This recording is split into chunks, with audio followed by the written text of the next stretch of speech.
વડાલી શહેરમાં આજે વિશ્વ હિન્દુ પરિષદ બજરંગ દળ દ્વારા રામનવમી નિમિત્તે ભવ્ય શોભાયાત્રા નીકળી। તો આ શોભાયાત્રામાં વિશ્વ હિન્દુ પરિષદ બજરંગ દળના યુવાનો અને આગેવાનો જોડાયા।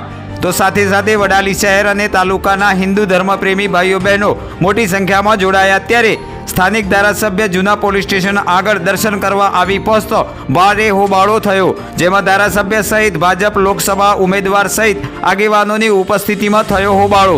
થોડીવાર માટે ભારે અફડાતફડીનો માહોલ સર્જાયો। તો છેવટે ધોમધકતી ગરમી વચ્ચે શાંતિપૂર્ણ માહોલમાં રામનવમીની શોભાયાત્રા પૂર્ણ થઈ।